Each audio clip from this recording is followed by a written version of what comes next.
O tapos Jess, kuan. So bata pa jud ay ka, na maligya na jud ay ka. Tapos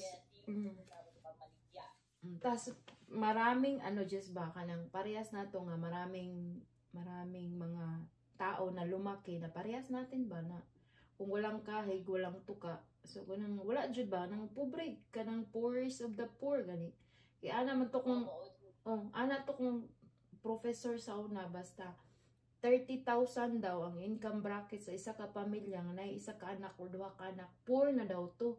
So may gani wa ko nahibawa to nga bata pa ko kay nahibaw ko wala perti gud na mong luya. Oo nya. Oo jud na kay unsa na income no sa to mama kay just to papa. Oo nya.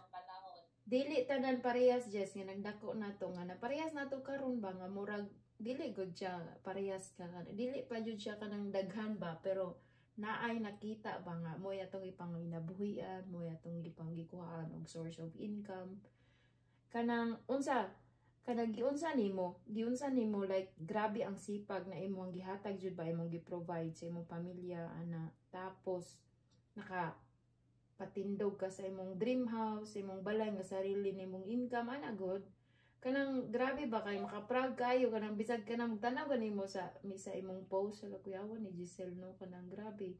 Di na dahil kinahanglan mo abroad yun na ay kwarta sa Pilipinas. Di na kinahanglan nga mo ani pa mig Canada. Kwarta diri sa Pilipinas basta marunong lang gyud ka. Diskarte ana nya di jud ka ingon ba nga magsalig lang kasi ba na parehas na ako. Magsalig lang gyud ka. Luoy jud kaayo, luoy ka pati yung mga anak luoy. So ikaw nga inahan kung responsable ka, dapat hardworking man tadi. Atong lubos-luboson atong pagka-hardworking no. Mangita jud kag pamaagi nga atong mag-provide ang mga needs sa atong anak. Tama sa pagpamaligya daghan uso naman good road dili na kinahanglan sa unang panahon nga ato bang isuroy. Karon pwede na nato i-post sa social media no. Kaning Facebook ako kayo ni nga katabang sa ato agyod.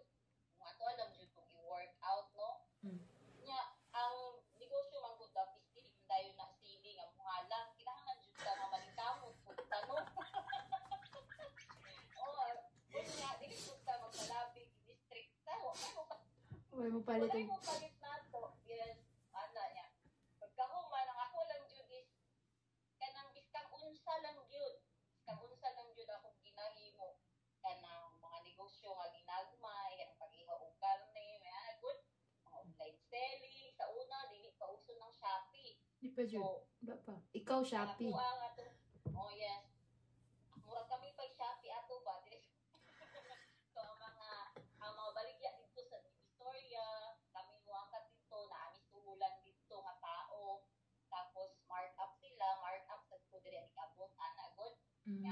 Wala jud ko ingon nga capital dat kay kaning pagsugod jud ako as in wala mong jud no. Kuan, payment first jud ko sa mosalig lang and daghan man pod ang salig.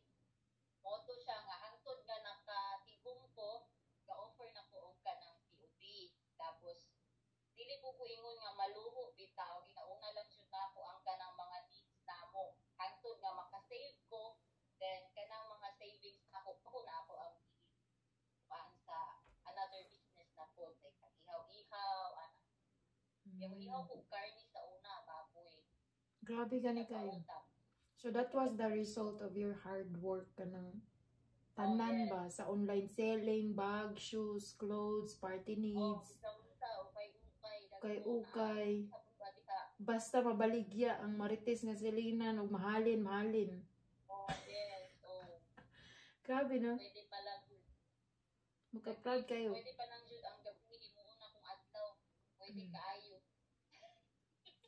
Hangtod nga nag-party needs ko. Then nagtuon na po anang pag-decorate sa mga balloons, mga nana, kabalus sa kuana. Then nag-refill po mga balloons kay medyo pricey ang balloons diri sa Compostela.